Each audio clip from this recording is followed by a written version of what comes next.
You are listening to the Julie Parker Practice Success Podcast, where you discover management insights and strategies for a successful dental practice. There are also interviews with key people in the industry who have advice and services to help you and your team achieve great success. Welcome to this week's episode of the Julie Parker Practice Success Podcast.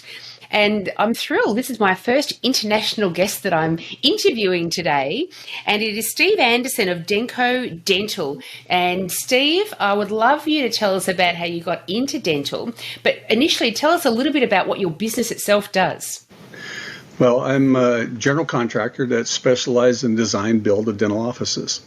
To date, we've done well over 1,000 offices, plus 2,000-3,000 little projects, such as backing for, the new cone beam or whatever it might be.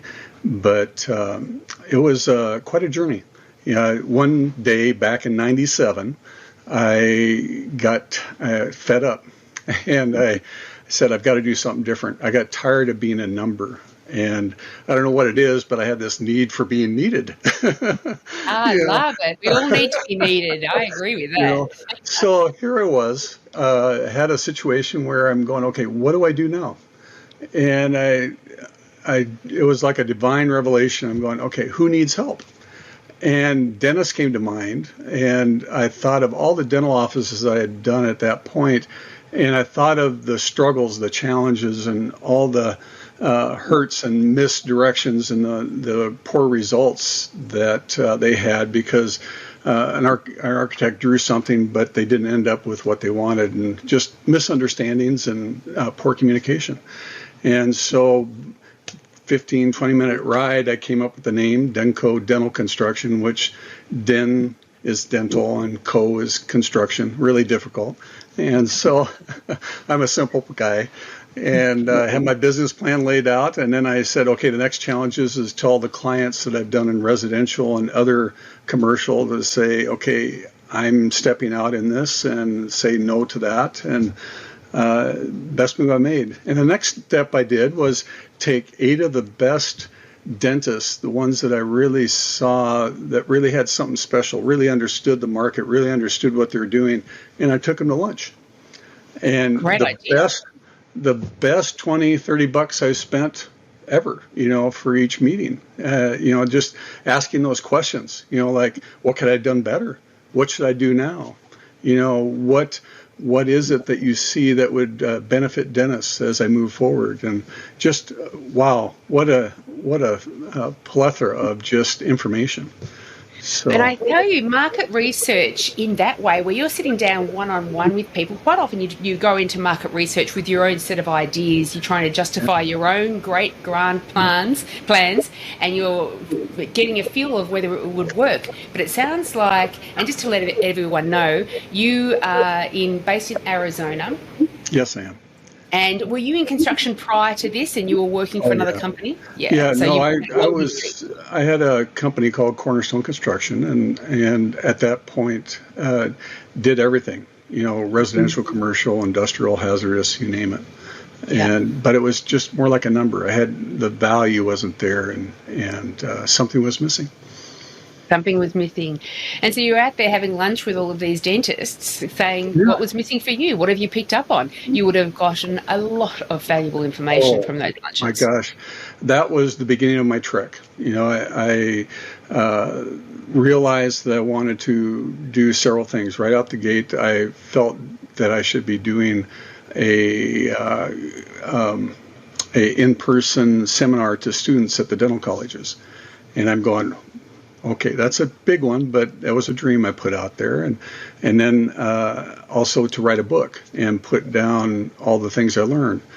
And accomplished both of those at 2008. Something mysteriously happened. The market crashed, and I'm going, okay, I got this extra time, and now I have 4 or 5 feet of notes of all the things that I've learned and compiled, and I'd scribble things and just put it in a pile and just And so I had some extra time, and I created some seminars for doctors and professionals.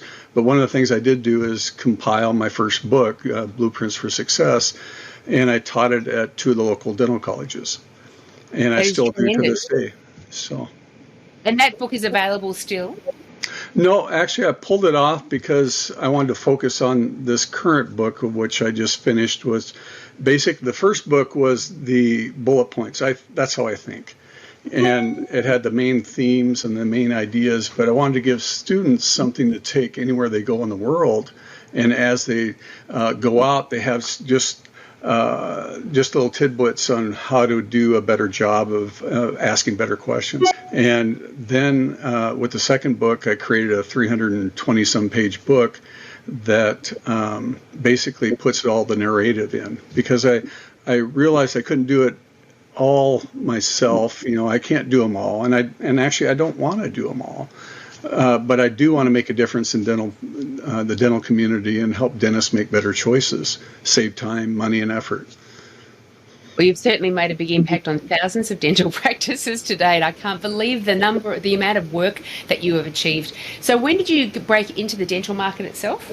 97. 97, yeah. And in that time, you have completed 1,000 complete dental surgeries and a couple of thousand additional jobs around dental surgeries.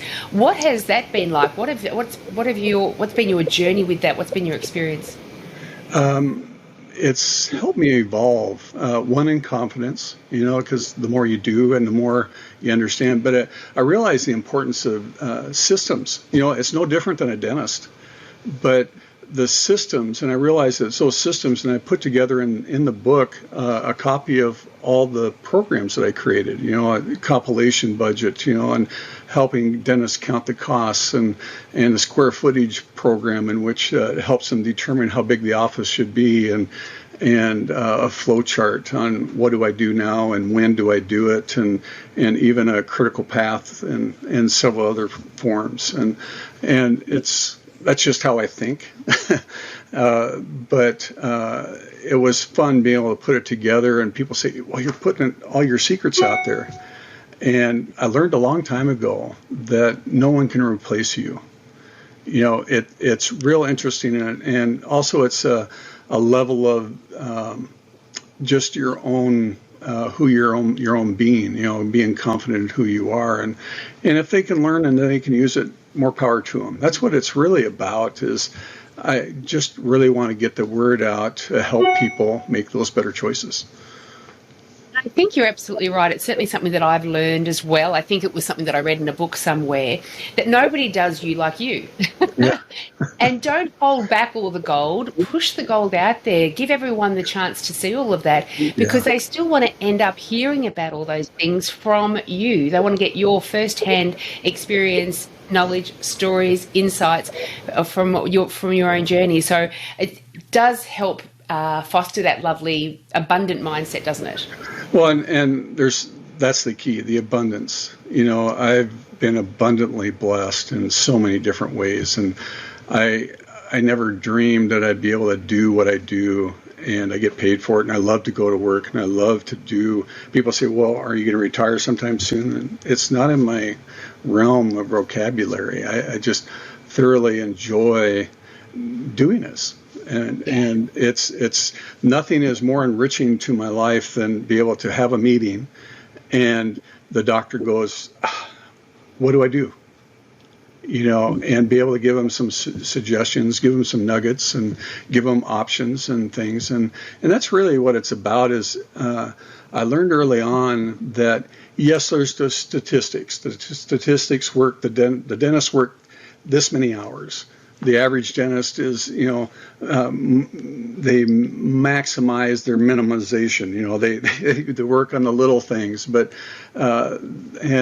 there's all these different things that say they're all the same, but yet they're all different. And that's the thing that I've realized. I've gone to all these different seminars, and there's all these different programs out there, and I call them the Kool-Aids. There's some really good Kool-Aids, and there's some really poor Kool-Aids. And then what I find is a lot of dentists go to this program, and it might be on a design, it might be on a certain program, but 99% of them say do it this way. And what I've found is that's not how the dentist is. Every dentist office that we've done is different. Why is that? Every dentist is different. And it's helping the dentist find out who they are and what's important to them. And if I could just share a little example of that, is there was a doctor that went to a seminar and was really engaged, and he paid the $10,000 and flew up and went to a special design weekend. And they came back with all these finishes. And on those finishes, he shared with me the board, and I looked at it and kind of going, okay. But I knew the dentist. I dealt with him for a couple of years prior to that. And in the process of that meeting, I found out that I really didn't think he'd go with what was finally designed. And so I said, why don't you come to my office and let's just work on some finishes and give me a couple hours and let's see what we come up with. So we looked at the board and I said, okay, we're done. We're going to set it aside. Now just toy with me. And I asked his wife to be there because I always find that's a good catalyst too, is to making sure that it's something that they both would enjoy and making sure that we don't stretch one person too far the wrong way. And at the end of that meeting, we kept one item. Just one. The accent color. That was it. And the doctor was just amazed. But what was interesting is we built the new material finish schedule that we put together. And what was so interesting is we went to his open house, and then I talked to him again 6 months later, and he's just so excited. You know, he just loves to come and work. It's him. He says, I love this. And I said, aren't you very proud? You should be very proud of yourself because you allowed yourself to get over that $10,000 mistake. So many doctors get caught up in, I screwed up, I'm going to make this work whether it kills me or not. And unfortunately, a lot of people you make one bad choice and then you just keep dragging that ball and chain with you. And instead, I was very proud of him. He's allowed himself just to let it go. And he ended up with an office that was him, that he thoroughly enjoyed. And what was the difference between the two? The other one would have worked fine, but it was designed to who they were, not who the doctor was. And I had this other office just recently, Julie, and they actually had the plans done, permitted, ready to go. And I walked in and I said, let me do something. Can I just set these aside? Let's walk through your office. And I could tell there were some pain points. And one of them was he didn't have enough space between the head of the chair and the head wall. And I'm going, okay. And then I roll out the plans and we just started looking through them and I just pointed out some stuff.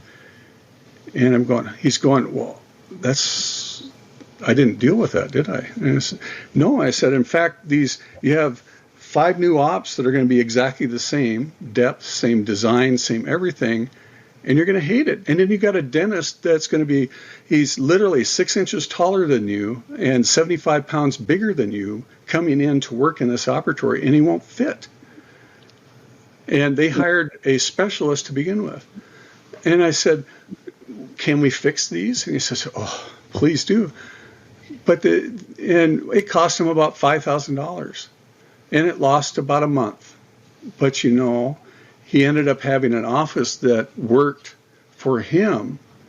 And that's what so often, that I found is it's drinking the Kool-Aid. It's taking advice where people aren't giving you all the picture. A lot of times they're trying to fit you into their program or their lack of knowledge.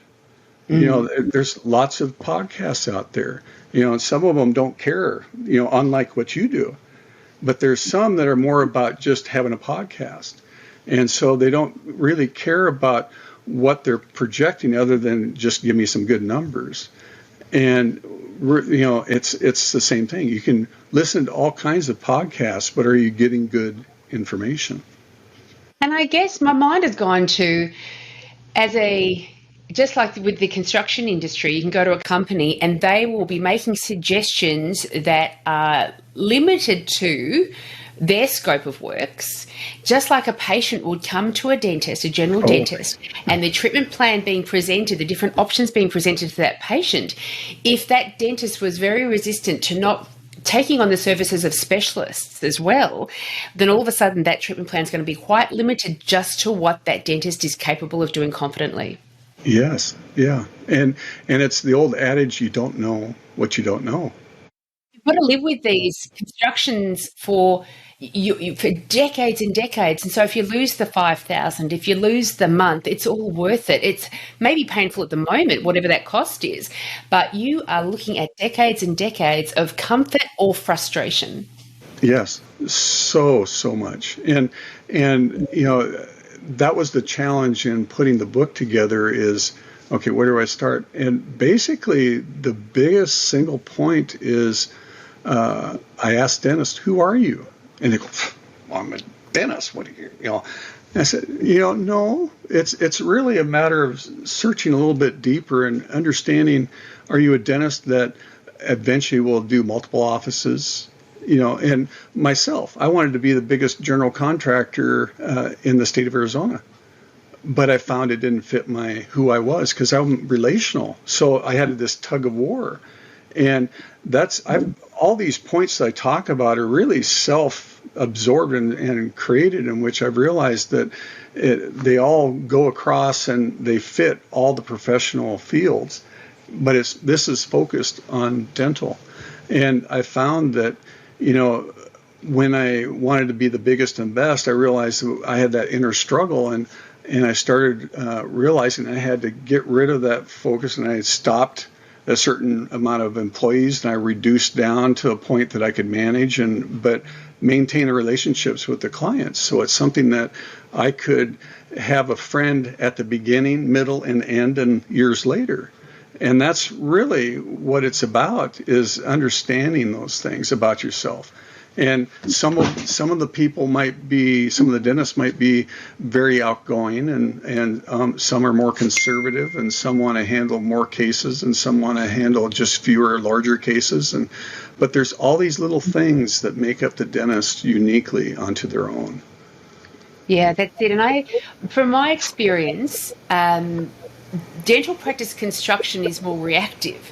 When Yeah. you first buy your dental practice, you are looking at whatever's available and you pick the best of the bunch. And so that's the first reactive point. It's not exactly what I choose, but this is what I've got to choose from. So therefore, I'll select that one. And then once you're in that space, as you grow, you try to push the physical boundaries of your environment to accommodate that growth. Yes. Oh, Where yes. you're talking about, let's have a real think about, what do you want out of your dental practice, out of your career? What do you want to eventually build? Because we Yeah. need to know that stuff now. And it's no different. You remember I talked about right at the beginning, I wanted to teach, and I wanted to write a book, and and those dreams are realized, but it didn't happen overnight. But when you have this focus, then it helps you focus your business, and also so you're constantly making choices out of what fits and serves you, rather than what fits and serves that professional and his wallet and her wallet.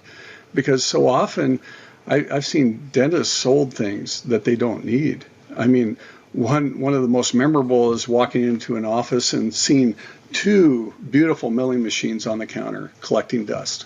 Yeah. And I'm going, what's going on here? And he just sheepishly looked at me and he said, I don't know how to run them, and I really probably won't ever learn how to run them. I just got them sold because I don't know how to say no. Yeah. Oh, I know And that. I think I've said yes to many things because I didn't want to disappoint this person who did such a beautiful sales pitch. yeah, yeah, so, but we've all been there. And when I talk to students, that's something I talk about. I said, we're going to learn a new word. No. And then I empower them through other people. If you can't say it, blame your wife, or, have some crutch, some other professional, your office manager, whatever, to be the bad person that, well, if they agree to it, then I'll do it, or whatever it might be.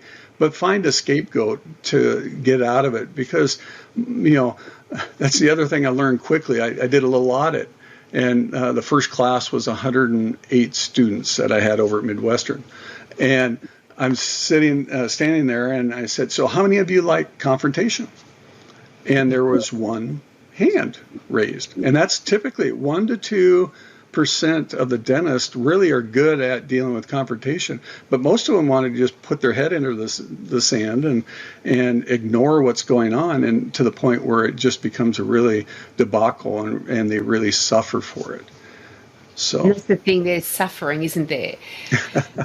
we don't embrace these opportunities to create what we need, what's going to serve us well, serve our patients well, then we end up suffering. And I think of all the, I've come through the dental industry as a dental assistant and receptionist, and then I owned my own practice and going in as a consultant to different practices as well. Your physical surroundings will either lend itself towards your productivity and efficiency, which leads to a stress-free working environment, or the averse. And I tell you, when you're working in an environment that doesn't lend itself to your efficiency and productivity, you do have this, you're approaching every task with a sense of frustration and resistance. And just that headspace reduces productivity enormously. Yes. It's just so crucial that we get these things right and remove the minor frustrations. You're talking about that dental chair that was too close to the head, to the other area. That is a challenge that you'd have to overcome with every single patient. That's so true. And Julia touched on something that's so vital in construction is your surroundings. It's interesting. A dentist can spend the same amount of money on a beautiful office that's designed terribly and has a terrible flow and design, or you can have this for the same money, the same beautiful office with a great flow and reduced stress, and it's more about them. And so it's interesting, and it's just simply surrounding yourself with good people to help understand that. And for those that don't have it, I have 60 pages in our book that just talk about design. And the purpose of that was so they literally could hand it to their architect and say, this is zoning, this is flow and design, this is what it's about, to help me end up with a better result. Because you can have the same box and you can come up with countless designs. One sticks in my mind where we did the first drawing because we did what we heard, and then we did 10 more drawings, and the last drawing was the same as the first drawing. Now what happened? Well, what happened was the dentist was evolving and they hadn't figured out who they were yet, and we asked some hard questions up front.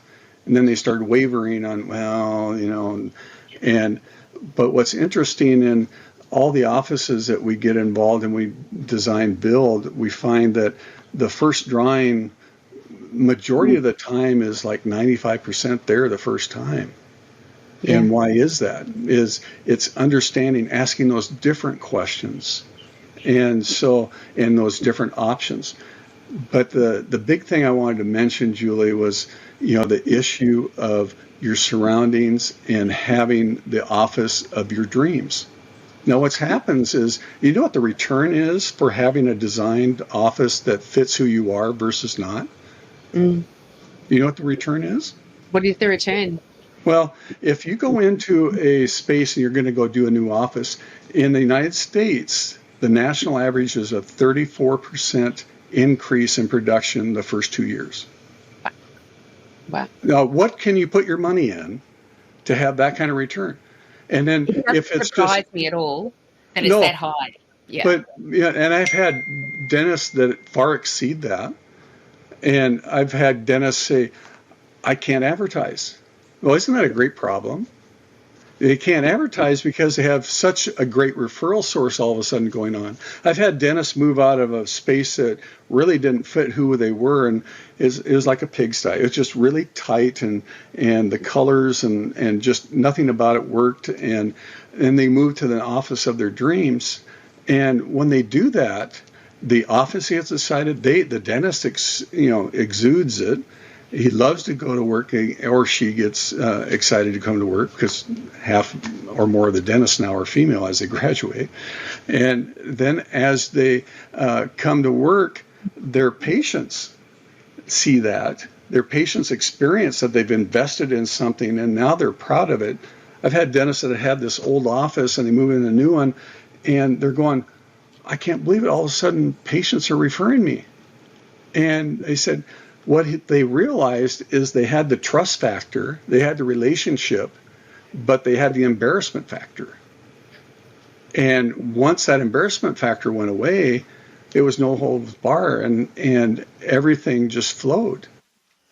But that's a key thing, that pride that you have in your space, that Yes, would come through as an energy that you're putting out. yes. Oh yes, and people say, well, I think of all the different ones, and I was so proud of one of my team members, a few years back. I'm going, oh my gosh, I don't know about some of these selections, and she stopped me and said, Steve, this is their dream, and I said, shame on me, because everybody has different tastes. That's for sure. That's for sure. Think of the family home. I mean, you were talking earlier about, what kind of business do you want as a dentist? What kind of career do you want? Where do you want your practice to go in a few years' time? We consider this quite naturally when we are selecting our family home. Is it going to be a family home of no children, or is it going to be half a dozen children? Are you going to be doing a lot of entertaining in the home, therefore the kitchen and living areas need to be large? Or is it going to be a home that is more based around home offices, and so you need to have separate areas which are farther apart from each other so you don't interfere with each other? All of the requirements of a standard family, and certainly nowadays when we've all been in lockdown, that's why I was talking about working from home, because being down here in Melbourne, that's what we do. That's where I am right now. I'm kind of going, I'm working from home right now, but I'm at the office 20% of my time. But you think about a family home that has not been constructed, or you are still in a smaller environment and your family's grown. The level of frustration, there's mess because there's not enough storage. Everyone's on top of each other all the time. We're trying to make a meal for half a dozen people in a tiny kitchen that's designed to make a meal for two, and on and on. Like, where are we going to park all the cars out the front? There's not enough space in the backyard for the kids to run around and play. It goes on. And the same sort of considerations we need to utilise for dental offices, because I think sometimes we are inclined to shoehorn everything into the one space and not think it's going to create frustration. Yeah, there's two things there. One is the square footage form I created, and I did that as a bullet point and a time to stop and consideration. So what happens, you do the form and all of a sudden you create a program, meaning I want this many ops, and I want a consult, and I want to have a reception area and this many people and this big area, and I need a sterile and lab, and talk about all the particulars. But at the end of that, if you come up with 2,000 square feet and you go find a space and it's 1,600 square feet, something has to give. And so then you realize, okay, what's my first point of sacrifice? Is it a smaller break room and smaller private office? And you go through that list of things. And so that's what it's really talking about is understanding what happens when there are pain points and not enough square footage, or vice versa. I've literally had offices where they had an extra 1,000 square feet, and they go, what do I do with it? The other thing I wanted to mention was the level of design. People, when I first got involved, some of the seminars I went to said they all should be built to this high level of design. And I'm going, that's okay, but I don't think that's accurate. And I've proven it's not. Mm-hmm. Now, what I mean by that is that high level, they meant that they should always, at minimum, it was Corian and granite and have all these upgraded fixtures and indirect lighting and all this, but they weren't taking the dentist in consideration. And one of the most profound examples was a local dentist we did, and his office was the most plain office I've ever designed, ever. I mean, the most basic finishes, no design soffits, just basic all the way through. And just one level ceiling throughout. And I'm just kind of going, you know, and I'd see him 6 months later, and I see him at the dental expos, and he'd come up and give me a big hug and say, "Oh, love my office. It's just me." And it just reaffirmed for me the fact that he was excelling. His office was growing quickly, but he was in an area where it was lower income, and he loved that demographic, and he enjoyed those people, and that's where he just was perfect fit for.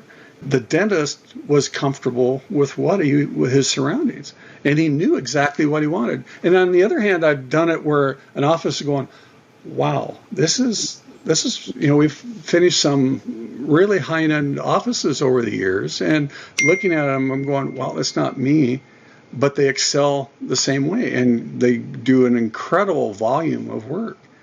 And so, but there's a little factor there. If you're at this level and someone talks you into building up here, above it, or below it, you're screwed. Because what happens is then your level of expectation, your level of comfort go out the window, and you become embarrassed. You think that others are paying for it, or you're kind of going, it's not me, but it's okay. And if you just walk into an office and you're going, it's okay, that's not going to do it, people. You want something that goes, wow. I mean, I remember one office, it was a pediatric, and we put some trains in, and we had trains going around the soffit, and the doctor just walked in, and his mouth just dropped, and he says, yeah, this is it. And then his kids, I made one mistake. The kids came in and they started following the trains, and the trains were going the wrong direction because they were going the out door first. But I had to turn it around. Minor correction, but there's nothing like a dentist walking in and going, yeah, this is my Disneyland. This is my euphoria. This is where I love to come, because you think about how much time they work there. Oh, for sure, absolutely. And we can be in a space and we don't feel any particular link or affiliation to it. We don't feel a connection to it. But the opposite's also true. We can create a space where we do think, this is me. This is a representation of me. This is where I am going to love spending all of my moments. And then, as I said before, the energy that you bring and that you emit to the people that you work with and your patients within the community itself as well, that can be raised to a level where everything else seems that little bit easier. Everything else seems to be attracted into you. Yes, so true. So true. Yeah. So tell me some of the pitfalls that you've experienced over your career that dental practices can make when they're talking about the construction and design of their space.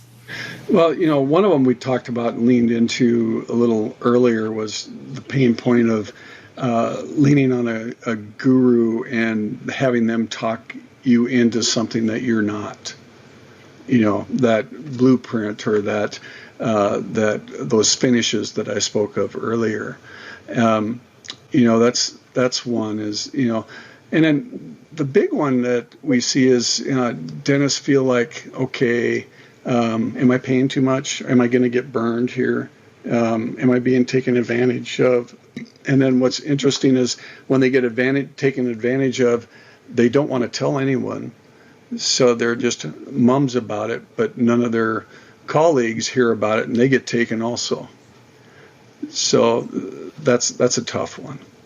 Yeah. And I think because dentists know that they don't, one, have the time, but they don't have the expertise, they do, jump onto the companies that do this for a living and rely possibly too heavily on their advice rather than upskilling their own knowledge to a degree where they can make smart choices for themselves. Yeah, that's really what my book's about, is just trying to increase your level of knowledge, of understanding. I'm not trying to make you or make a dentist or anyone a professional in the field. It's just trying to help you with your level of awareness. There's some that will take the time and really dissect it and really get into it and and they'll benefit from it.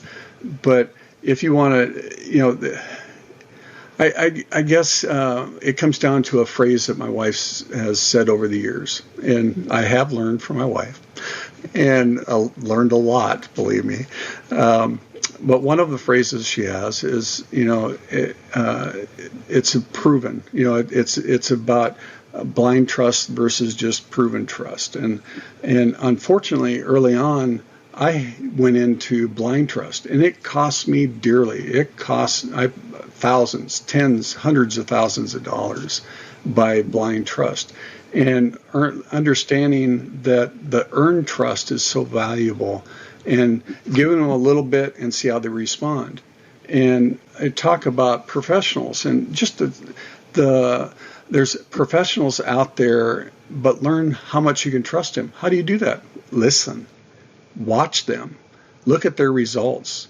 So as you're talking to them, you just get done pouring out your heart, and their first response is totally something off the wall and something they've been thinking about the whole time you're talking. Or is it something that they really listen and they really come back to a response or some options or things, and they should be giving you options. How many times, Julie, do we talk to someone and all they are is about their own agenda? Or Julie, when you talk to a person, you can tell women are better at it than guys, but you can tell, are they sincere? Do they really care about me, or is it more about my wallet? And you can catch on pretty quick. It's I think of a neighbor dentist that a number of years ago, we didn't do his office, but we were at the gym and we were just talking about a salesperson, and we were both our eyes are just rolling because we just know who they are and what they're about, what's important to them. And it's just anything other than the client. and the conversation came up, and I didn't say much other than, how did it go with your dental equipment? He said, well, I wanted to get all this really nice dental cabinetry and equipment, and it just didn't seem right. And so I went to another competitor, and literally it was $200,000 less. Substantial. and he's going, surely that's a mistake. So he went and got another quote. The other one was maybe $199,000 less. So, they were very comparable. And he's going, whoa. And it was just reaffirming, that, I always tell people to go find that trusted individual and do what they say and go by it. But when you have someone that's not giving you really good information, there's something to be said for hiring a professional and paying a little bit more because you get something that'll last. You don't have to worry about the quality. You don't have to worry about the time. You don't have to worry about it being done the correct way. And then also understand that this day and age with the cost of money, $20,000 is a drop in the bucket in what you make in a month. It's a small payment, of maybe $100 or something.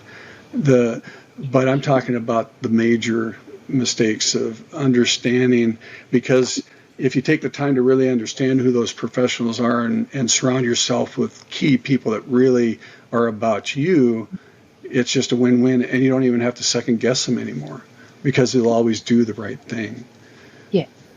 Yeah, absolutely. Trust is such an enormous thing, and it's a given in the industry that in order for us to properly treat dental patients, we need to be placing the patient's needs and requirements at the top, and practice needs very late second. And we want to be able to deal with companies that do the same thing with us, that place our needs at the very top of their priority list, and a late second comes the viability of their own business. That gets taken care of, good business structure and systems and team members and all the rest of it. But we want people coming in that, like your approach, I truly want these dental practices to thrive, to have the dentist live and exist in a space that is their dream practice. Yeah, something jumped in my mind. I remember a dentist, a longtime friend, called up, and he was so excited. And I knew he had hired a consulting firm to help him, but it was all about scheduling. But it didn't help him with the foundation. He didn't help him with so his patients were going in one door and out the other, basically. But the reason he called me, he says, my practice is growing, I've got to get more space. And I'm thinking, you're in 1,800 square feet. And he said, yeah, I found this 6,000 square foot office. And I'm thinking to myself, so I went and talked to him, and I found out that he just needed, and I knew his office quite well. I said he just needed an extra operatory, a small office, and a consult area. And I said, we can do that for $40,000. I said, this $700,000 over here is going to kill you. It'll put you out of business in a couple of years or sooner.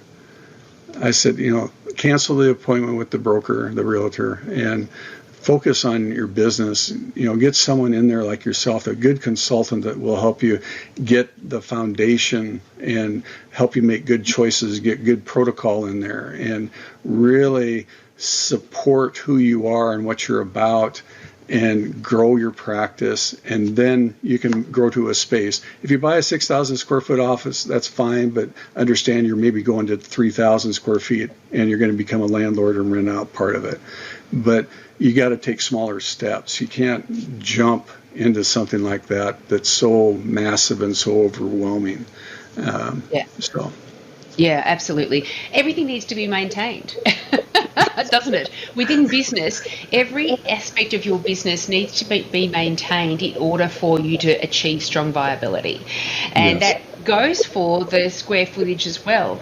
And, when I owned my practice, I had this thought that I've got to try to make sure as much of the square footage as possible is being productive, is earning a buck, And if you are overcompensating in terms of space, then the monthly outgoings to maintain that space may be to the point where you're adopting another challenge, another thing to do in terms of, let me rent these couple of rooms out, because all of a sudden affording this space is not proving to be a viable option.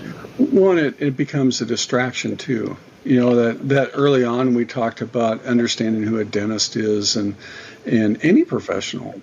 And not everybody is made to be a landlord. It can be so distracting from their focus of being a dentist that you need to take that away from so many of the dentists, because let them just concentrate on being a good dentist and growing that practice and making it the best they can. So tell us, are there other hints, other nuggets that you can share with dentists out there that will help them be more successful? Number one, be who you are and not someone else. That is huge. The fifth of success we're going to talk about is really important. But understand it's not a specific format. It's not a learned system of selling. It's being yourself and build relationships and provide options for your patients. You do that, everything will take care of itself. It's just so interesting how the dental market has made it so overwhelming to so many dentists. And the dentists, when I go talk at all of our past clients and current clients, and I see the successful ones, they really understand the relationship part. They really know how to connect with the patient. And, so much, in fact, they've engaged their team. I was so proud of a lady dentist that we were currently working with. And first time I met with her, it was at the end of the workday, and her team members were apologizing as they were coming into the office because they wanted to say goodbye to her before they left for the day. Nice. And I'm going, wow, how often do you see this? I mean, it was so encouraging, so fun, so enlightening to watch people that truly understood relationships. And then I've been in meetings with her, and she goes, excuse me, and she'll run over and catch a patient that's just about to leave and just engage with them just for a minute or two, and then come back to me and say, okay, thank you. But she just really understood relationships. And her practice, it's just phenomenal to watch. She in her career, and I don't know how, she's probably 50, and this is her. She's going in.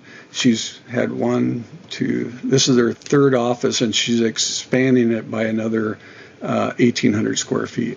Wow. And I'm going, wow. And then her son is working with her, and her son has the same demeanor. I'm just kind of going, wow. It's so fun to watch. That is the link, isn't it? Relationship building and trust go hand in hand. Yes. Oh, so true. Yeah. And what's interesting is when you build that relationship, their patients are asking them, what should I do, doc? It's not about the doctor trying to sell something. It's basically, now they have that trust, and doctor, what should I do? In my situation, and quite often it comes around to that if you're in my shoes, what would you do? And they say, okay, let's do it. And that trust is so important. What I've seen over the years, I've worked with dentists that are freshly out of university all the way through to those that are about to retire. They've been in the industry for decades and decades. And one of the things that I've witnessed that trust does, one, you bring about such a confident air to your presentation of treatment plans and management of those treatments as well with patients. But when things do go wrong, and they always go wrong, especially when we're talking about the human body, things always go wrong. When they do go wrong, the dentists that have developed that trusting relationship with patients, the patients sit back and recognize something's gone wrong, but it doesn't upset them. They think, that's okay, because I trust this one will get me through it. We'll have a solution for me. We'll get to the other side of it.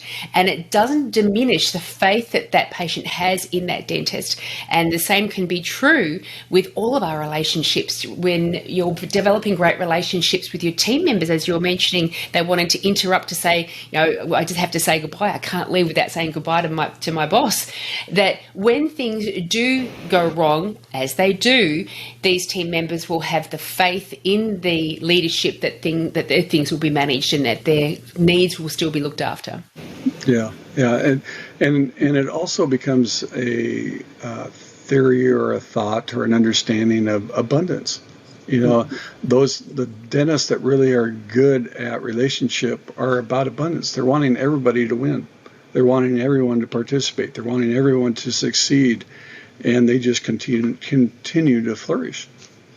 I love that phrase. They want everyone to win. Yeah. That is abundance, isn't it? There's not a limited amount. It doesn't mean that just because Steve wins, Julie has to not win as much. Yeah. We want everyone to win. Yeah. That's so true. So true. So tell me about the Fist of Success. Okay. You've intrigued me. Well, when I was wrapping up my second book, I started thinking about the foundation. The foundation of building a profitable dental practice of your dreams. And I'm kind of going, okay, what is it about these dentists that as I'm talking to them, there's a certain percentage of them that's kind of like they have this wall between us. And they're not quite there, they're quite not ready. They're just not the perfect candidate. And I started dissecting that. And as I was thinking about it, I came up with, well, they're kind of like fists. So you're almost in an argumentative situation where you're really not ready for that success. And so what happens is if you take your hand and it's closed like a fist, I started, F is for basically the FICO score. It's really getting a good FICO score and, keeping your rating up, and so you're acceptable and understanding what it's about. And then it's about intelligent spending. So, what I mean by that is graduates, from dental school, they quickly learn that all of a sudden they got a big paycheck that they've never had before. And in the process of that, they quickly feel like they need to go buy a big ticket item, a brand new house, a big car or something. And instead, they need to think about, the importance of intelligent spending. And then the third, so we have FICA, intelligent spending, and the S is for satisfy your passion. you know. And what I mean by that is there's some dentists that really shouldn't be doing dentistry at all, but there's dentists that might be needing to do a specialty or maybe taking a specialty off their calendar so they never have to deal with that stress. I remember one of the dentists early on when I was speaking at the dental schools, and he shared with the students, he says, I could never figure out, there's just once in a while I get really stressed in the morning, and finally it dawned on me it was because I looked at the schedule and noticed it was an endo case and my blood pressure would go up. He hated doing endo. He said, funny thing is, I got rid of all the endo cases, referred them out, I had no stress anymore.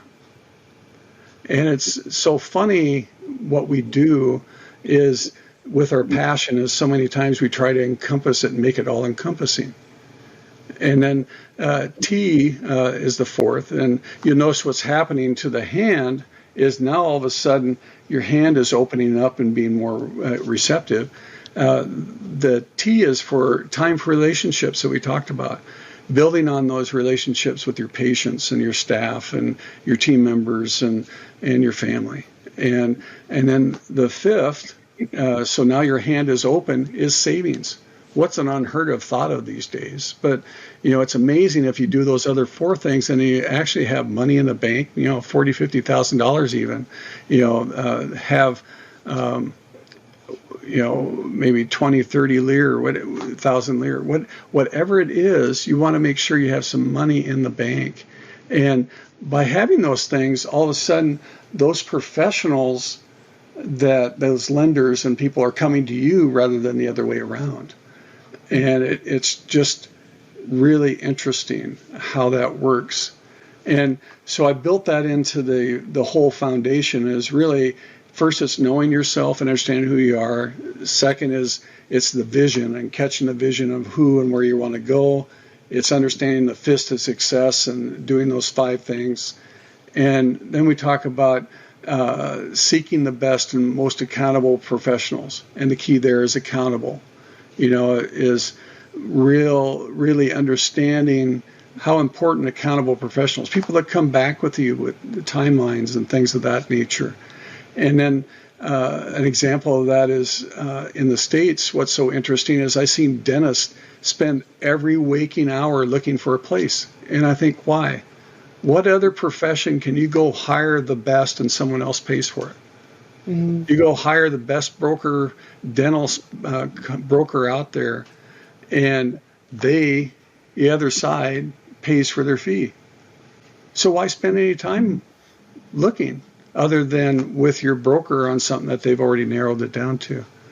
Mm-hmm. And then it's about getting in the program and understanding what it's about. And so but I've seen just those fundamental basic things will really help you step forward and make good choices.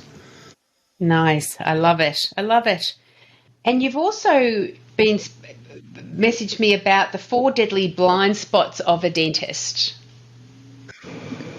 Okay, so we have the 4 deadly blind spots of a dentist. And basically, I was talking with a current consultant, and I've had to deal with this also of everybody, the accountable professionals. And as I was talking with him, I was realizing that there were 4 areas that dentists quite often suffer, and it's focus on awareness, not understanding who they are is the first one. We kind of touched on and elaborated on how important it is to understand who they are, but when they don't have that focus, and you've seen this a lot, Julie, where someone will come to you and, the movie Up with the dog and the squirrel, all of a sudden they're off doing a tangent and something that doesn't even apply to them.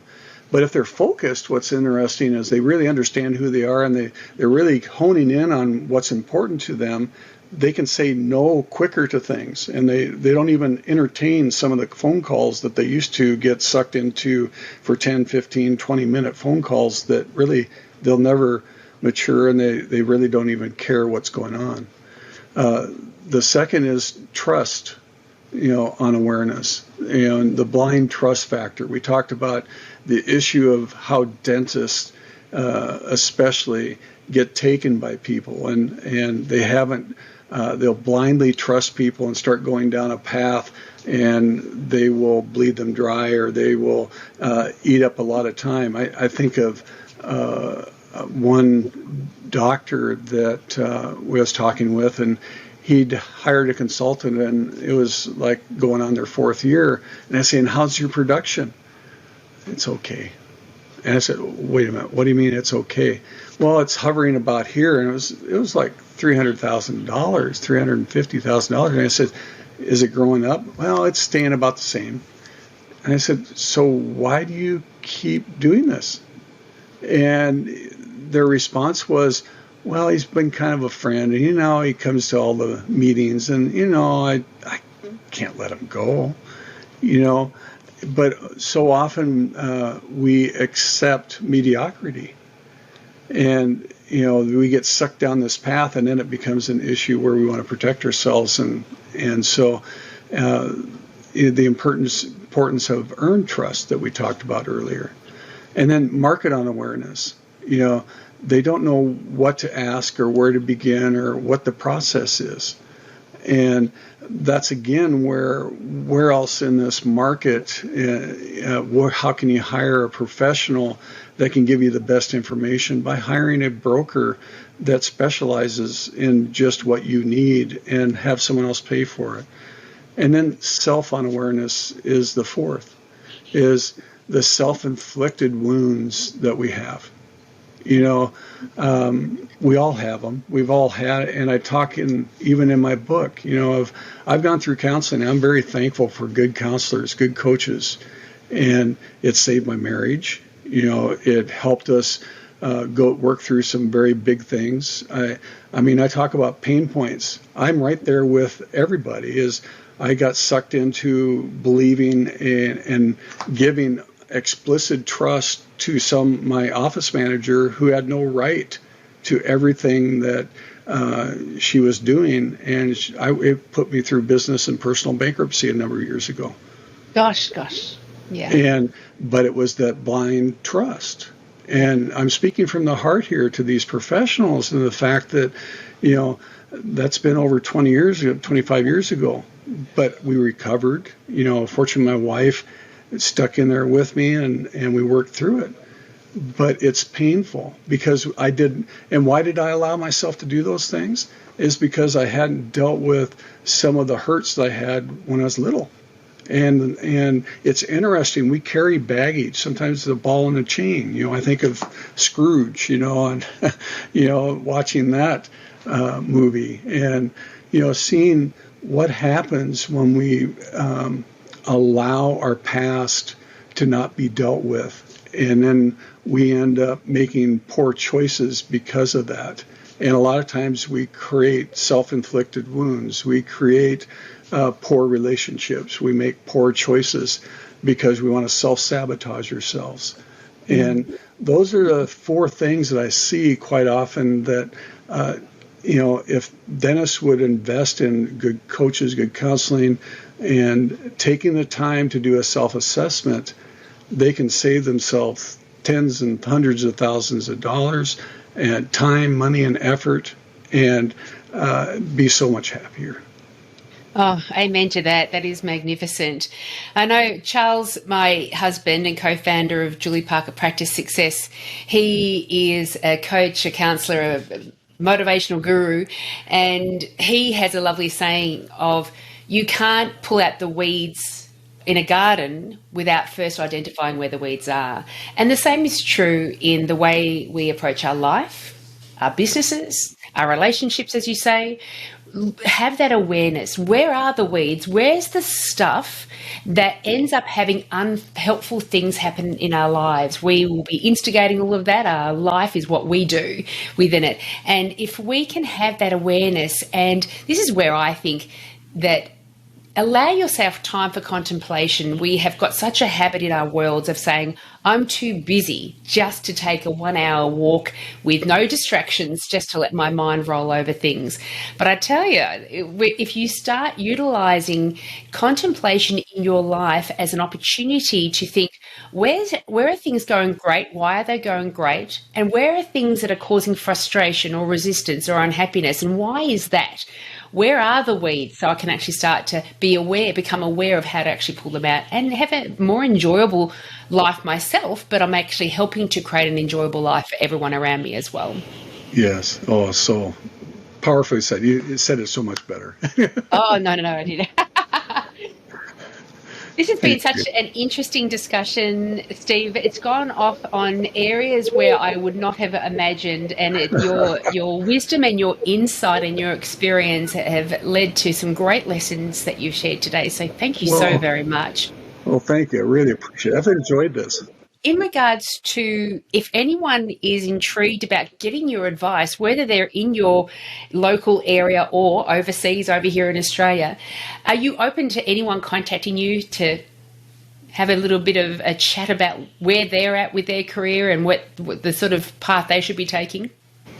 I'm always interested in that, but that's the reason I wrote a book. You know, the idea was I can't personally help everyone, and I'm always available. You saw our website, Denco Dental Construction, but also we have dreamdentalpractice.net is where you can find the book, or you look up Dental Ease. It's one word. It's actually a trademark and registered, and even our slogan that I've had now for over